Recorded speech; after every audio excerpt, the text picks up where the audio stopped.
Marzo 1943. Parigi è occupata dai tedeschi. È un periodo torbido e con tanti misteri che si trascinano ancora oggi. L'esposizione massonica del Grand Palais di Parigi, che girerà poi tutta la Francia, è basata sul bottino fatto dai tedeschi su ordine dei Rosenberg e dei collaborazionisti francesi, tutti acerrimi antimassoni, nella sede della Loggia di Francia a Rue Cadet.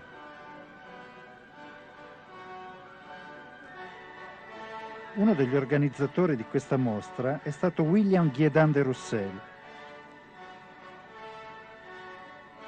Altro organizzatore, Bernard Fay dell'Archivio di Francia. Guédin de Roussel lo incontriamo in Argentina.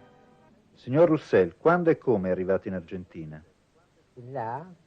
Ero partito per Genova e lì sono stato ricevuto da padre Venturelli, che mi ha facilitato il soggiorno e mi ha trovato un battello che partiva diretto per l'Argentina, passando per le Canarie.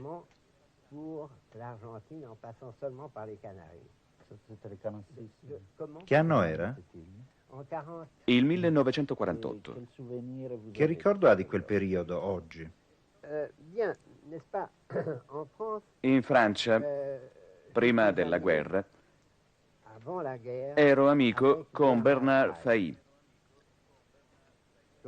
che, come lei sa, scriveva molto sulla framassoneria.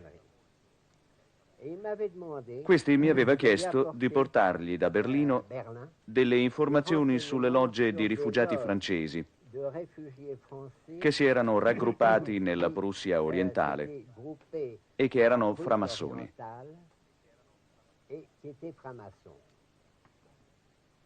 Per avere queste informazioni mi sono rivolto al servizio delle SS che riuniva tutti i documenti sulla massoneria.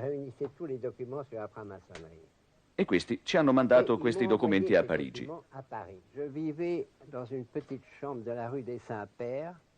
Qui vivevo in una piccola stanza nella Rue de Saint-Père e la portiera venne a dirmi, terrorizzata, che c'era un tedesco che voleva... Gli dissi di farlo entrare. E questo signore mi disse che era incaricato dal suo governo di occuparsi della questione massonica in Francia. Ma chi era quel signore? Era un ufficiale delle SS. Si chiamava... Non lo ricorda? Si chiamava Moritz. Allora ha creato una sezione della Biblioteca Nazionale che era la sezione delle società segrete. Ed è in questa sezione della Biblioteca Nazionale che abbiamo riunito tutti gli archivi delle logge di Francia. Perché altrimenti i tedeschi avrebbero portato tutti gli archivi a Berlino e non avremmo visto niente. In questo modo siamo stati in grado di ricostruire la storia della framassoneria e la composizione delle logge. Lei ha partecipato anche alla rivista Document Maçonnique? Sì, naturalmente. E in questa sezione delle società segrete abbiamo stabilito un museo in via Cadet, nella sede del Grande Oriente di Francia, che era un posto molto sporco, situato in un luogo orribile di Montmartre, un posto immorale, insomma. E quindi abbiamo pulito tutto e ogni cosa è stata messa in ordine. E ho stabilito lì il mio ufficio e ho creato una commissione per gli studi giudaico-massonici con 3 o 4 amici. C'era Coston, Marques Rivière, c'era Paul Schacht. Lei ha curato anche l'esposizione antimassonica al Grand Palais di Parigi? Sì, era Paul Risch che aveva organizzato l'esposizione maçonnique. L'avete fatta con tutto il materiale trovato a Rue Cadet? E con quello trovato in tutte le logge di Francia. Ed è con questo materiale che abbiamo potuto fare l'archivio dei massoni, molto importante, perché quello che volevamo non era perseguire i massoni, cosa che era illegale, ma perseguire la massoneria come società segreta. E quindi bisognava pubblicare i nomi di tutti i massoni, e in particolare quelli che ricoprivano cariche pubbliche. Era una pulizia della Francia da tutti quegli elementi che avevano provocato la guerra e che mantenevano delle relazioni con l'Inghilterra e l'America. A fine guerra lei è stato condannato. Sì, certo. Qual è stato il capo d'accusa? Collaborazione con i tedeschi, perché io e Bernard Fahy avevamo relazioni con i tedeschi per creare questa organizzazione. Io ho sempre collaborato con i tedeschi, ho degli amici in Germania e non so che cosa mi si rimproveri. È stato condannato a morte? Sì, a morte. Senta, nel film Forze Occulte c'è una parte che riguarda l'iniziazione alla massoneria. È una parte veritiera? Assolutamente sì, perché l'autore di quel film era maestro di una loggia a Parigi. Marchese Rivière, non so perché, aveva creato una polizia antimassonica. E noi non avevamo rapporti con la polizia antimassonica. Ma che cosa faceva questa polizia? Non lo so. Avevamo pochi rapporti, veniva a volte alle conferenze, alla società che avevamo creato. Lei quindi faceva solo un lavoro di tipo intellettuale e lui un lavoro di polizia. Sì, un lavoro diciamo intellettuale, di ricerca. Sì, anche se non c'era molto da fare, perché per i fratelli massoni, almeno in Francia, non so negli altri paesi, appena si solleva un velo, sparisce tutto e tutti, e non c'è più niente.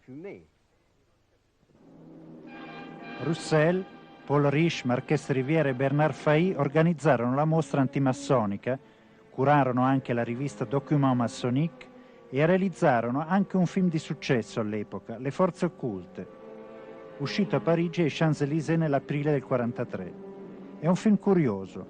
In questo film il protagonista, Avenel, incarna tutti i temi ultracattolici cari all'ideologia di Pétain, Dio, patria, famiglia e lavoro, contro le tesi dei massoni che sono così accusati di catastrofismo, mafia, affarismo e decadenti principi democratici. Nel dopoguerra i tre autori sono stati condannati a morte per la loro attività propagandistica.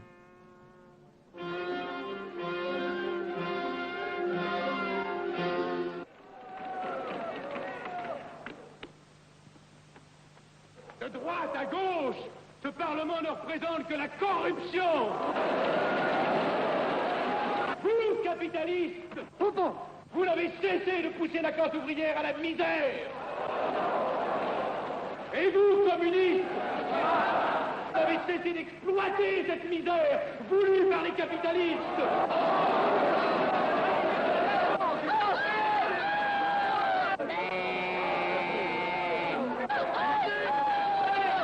J'ai eu conscience de vous dire quelques vérités, peut-être désagréables mais utiles. Non, ce ne sont pas quelques interruptions qui m'arrêteront. La communauté française ne se bâtira pas sur le conflit de la vieille bourgeoisie égoïste et du peuple affamé. C'est pourquoi je ne voterai pas ce projet qui donne satisfaction au capitalisme international et serait le bon prétexte pour les communistes à accentuer nos divisions. Je ne le voterai pas. Je serai sans doute le seul à ne pas le voter. Car il semble que par une étrange aberration, la Chambre tout entière soit prête, comme toujours, à trahir l'intérêt français au bénéfice de certains intérêts internationaux très particuliers.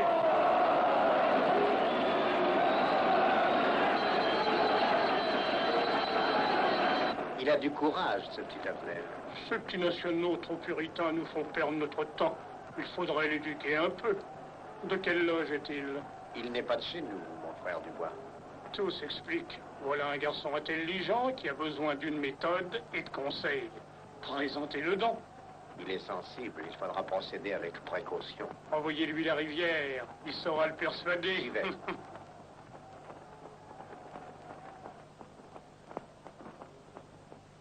Mon cher vénérable, nous avons un service à vous demander.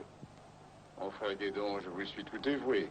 Le jeune Avenel qui vient de parler assez brillamment devrait subir les épreuves de l'initiation.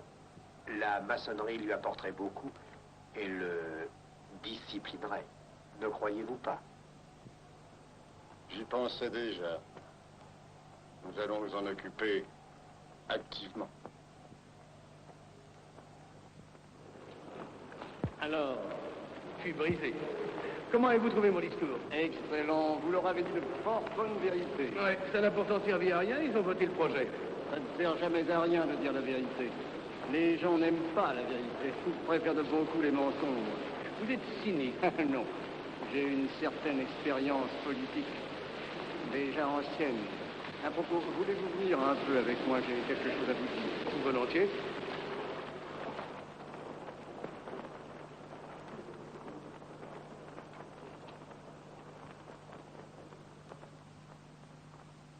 Oui, voyons, je voulais vous dire, si nous reprenions notre conversation sur la franc-maçonnerie, vous m'avez dit l'autre jour que vous étiez curieux de connaître cette association. Ah oui, on en dit tantôt du bien, tantôt du mal. Je vous avoue que je n'aime pas beaucoup les sociétés secrètes. La franc-maçonnerie n'est pas une société secrète. C'est une société discrète.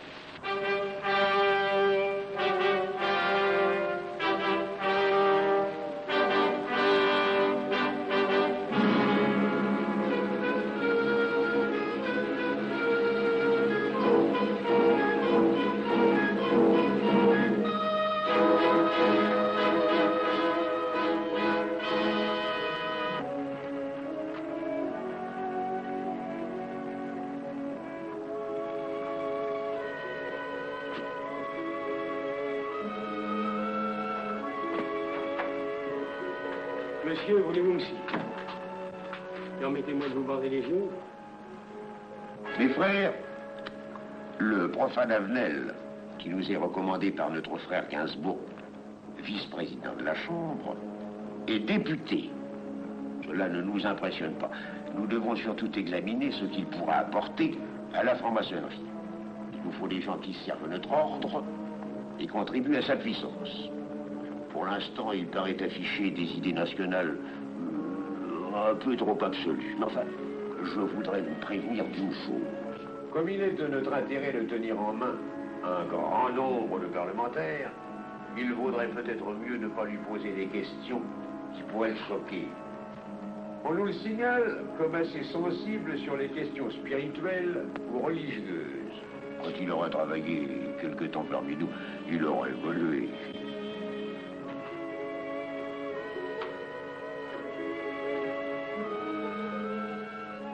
Voilà, le silence le plus absolu, mes frères. Qui frappe ainsi régulièrement à la porte du temple? C'est un profane qui demande à être interrogé, vénérable maître. Faites entrer le profane.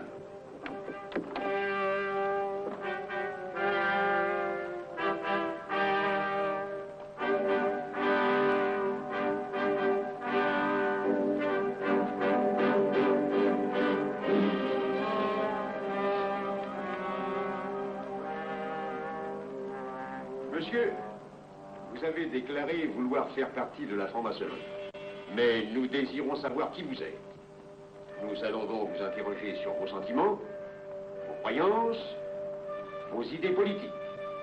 Répondez-nous sans vous troubler, mais en nous disant la plus stricte vérité. Consentez-vous à cet interrogatoire? J'y consens. Monsieur, croyez-vous en Dieu? Et pourquoi? Vous semblez être déçu par ce premier contact. avec ta maçonnerie.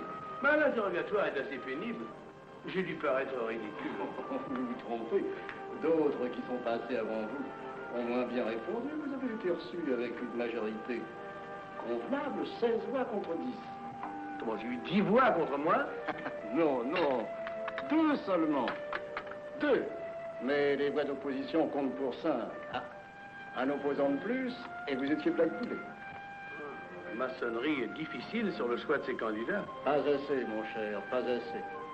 Je dois même vous avertir que lorsque vous serez en loge, vous serez déçu. Le milieu maçonnique est épouvantablement médiocre. Vous verrez que vous nous apporterez plus que vous ne recevrez. Mais ces rites dont vous m'avez parlé, ces initiations mystérieuses...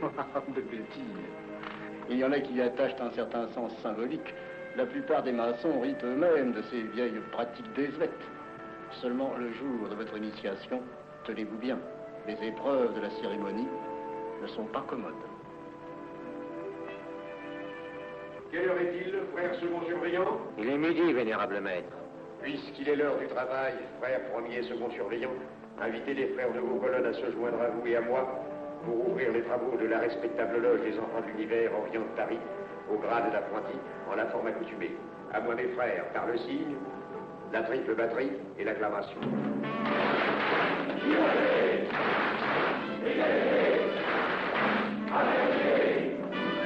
Prenez place, mes frères, les travaux sont ouverts.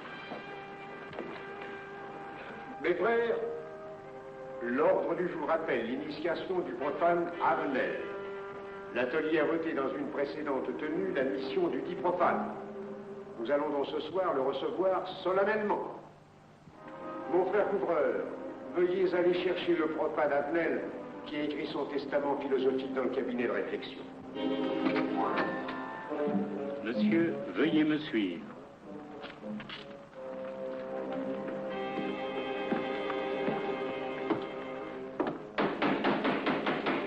Qui frappe ainsi régulièrement à la porte du temple? Vénérable maître, c'est un profane qui demande à être reçu maçon s'il en est jugé digne. Frères, armez-vous de vos glaives. Faites entrer le profane.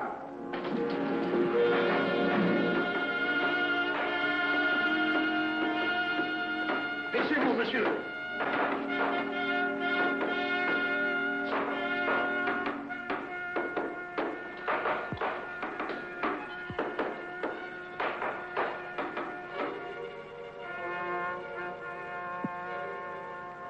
Monsieur, cette épée que vous sentez sur votre poitrine est toujours levée pour punir le parjure. Elle est le symbole du remords qui déchirerait votre cœur si vous deveniez traître à la société dans laquelle vous voulez entrer. Est-ce de votre propre volonté, en pleine liberté, que vous vous présentez parmi nous? Oui. La franc-maçonnerie est une institution qui ne procède que d'elle-même. Elle prend sa force dans la raison. Persistez-vous toujours dans vos intentions? Êtes-vous bien déterminé à vous soumettre aux épreuves, quelles qu'elles puissent être? J'y consens. En ce cas, confiez-vous à la main qui va diriger vos pas. Mais, comme il serait imprudent de s'imposer des obligations dont on ne connaîtrait pas l'étendue, il est de la sagesse de cette respectable assemblée de vous dire quels seront vos devoirs si elle vous admet dans son sein. Le premier est un devoir absolu de secret sur tout ce que vous pourrez entendre et découvrir parmi nous, ainsi que sur tout ce que vous verrez et saurez par la suite. Je dois exiger de vous un serment prêté sur la coupe des libations. Consentez-vous à le prêter? Oui. Frère expert, faites approcher le profane. Et vous, maître des cérémonies, apportez la coupe des serments.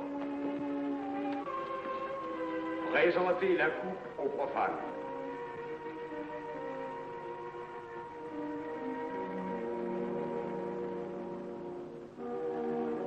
Prononcez avec moi le serment.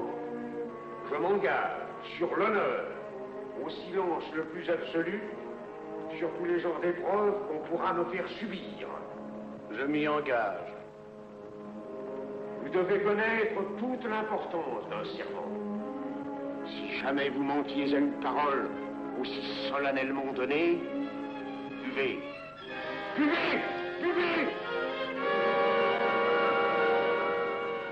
Que ce breuvage amer soit pour vous le symbole de l'amertume et du remords que laisserait dans votre cœur le parjure qui aurait souillé vos lèvres. Frère expert, emparez-vous du profane et faites-lui faire son premier voyage.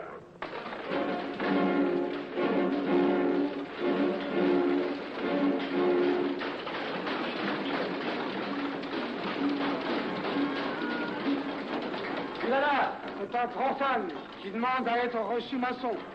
Comment ose-t-il l'espérer? C'est qu'il est libre et de bonne mœurs. Puisqu'il en est ainsi, qu'il passe.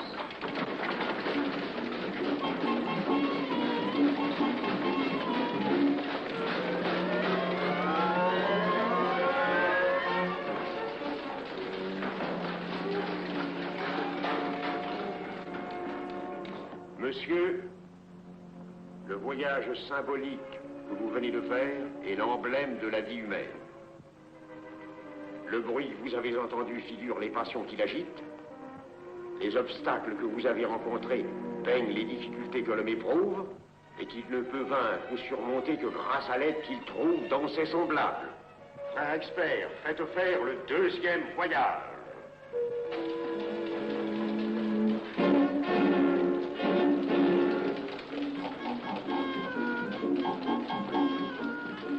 Qui va là? C'est un profane qui demande à être reçu maçon. Comment ose-t-il l'espérer? C'est qu'il est libre et de bonne mœurs. Puisqu'il en est ainsi, qu'il passe, et qu'il soit purifié par l'eau.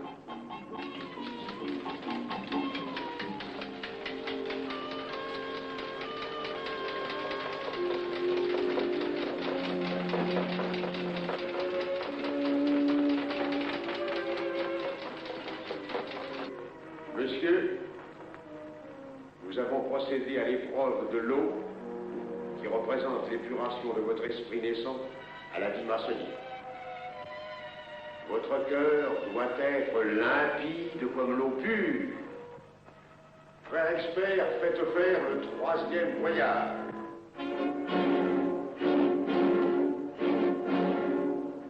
Qui va là? C'est un profane qui demande à être reçu maçon. Comment ose-t-il l'espérer? C'est qu'il est libre et de bonne mœurs. Puisqu'il en est ainsi, qu'il passe par les flammes.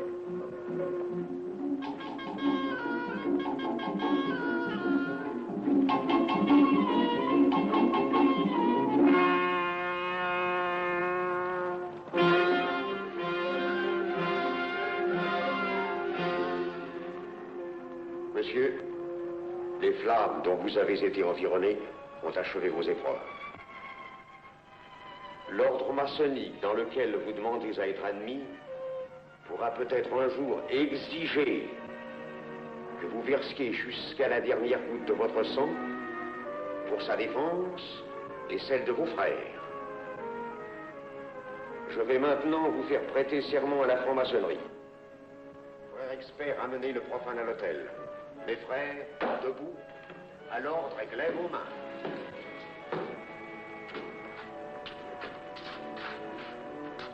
Moi, Pierre Avenel.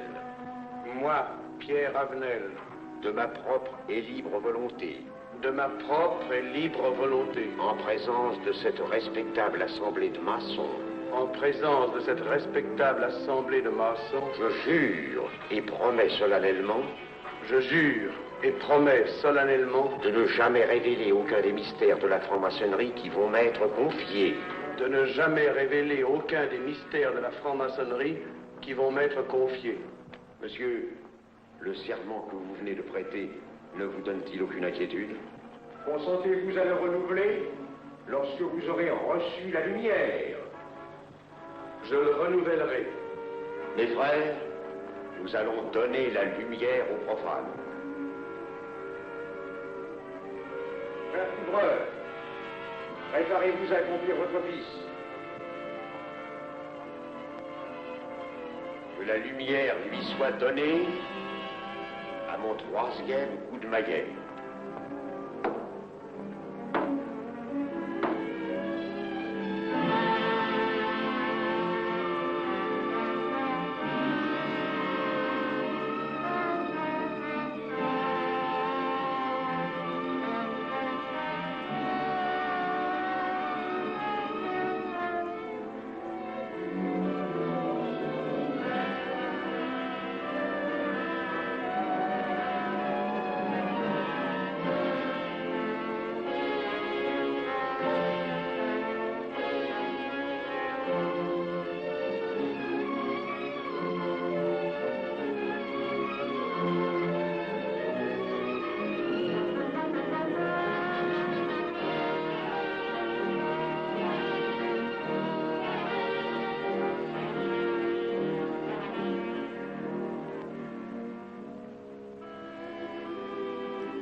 Néophyte, ces glaives que vous voyez tourner vers vous vous annoncent que tous les maçons voleront à votre secours si vous respectez et si vous observez nos lois.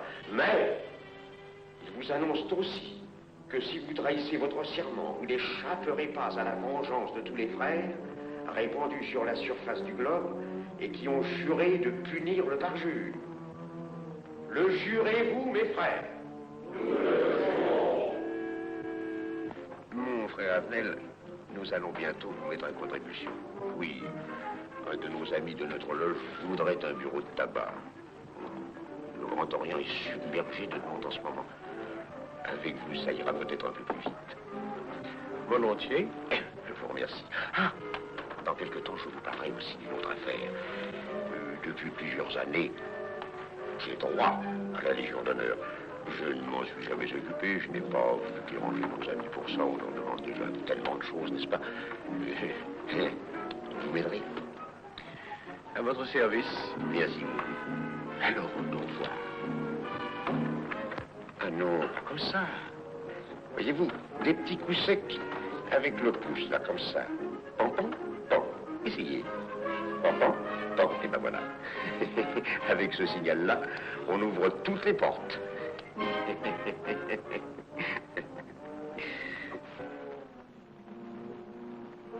La parte finale del film riguarda la presa di coscienza del deputato, ora fratello Avenel, di una massoneria affaristica e miope. Siamo così alle soglie della guerra, nella primavera del 1939. Per vendere armi, i massoni istigano il governo francese al conflitto. Quella degli autori di Forze Occulte è una lettura del tutto particolare dello scoppio dell'ultimo conflitto mondiale. Avenel, nel film, si rende così conto del dramma che si sta per compiere. La Francia è impreparata, ma nulla può contro le Forze Occulte, che fra l'altro lo mandano all'ospedale il giorno in cui scoppia la guerra. Notre armée n'est pas en état de résister. La faiblesse de notre aviation est flagrante.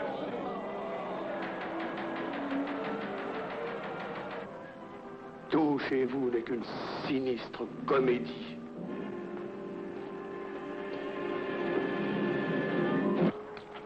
Avenel! Avenel! Avenel! Excusez-moi, comme vous, j'habite Neuilly, c'est pourquoi je me permets de vous rejoindre. Oui, vous avez fort bien fait, monsieur. J'étais près de vous à la tenue.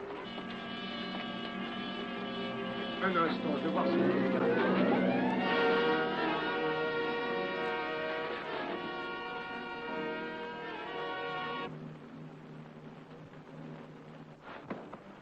Ne t'inquiète pas, mon chéri. Tu guériras vite. Le docteur a dit maintenant que Ils ont réussi à déclencher leur guerre. Retirons-nous en paix, mes frères, sous la loi du silence.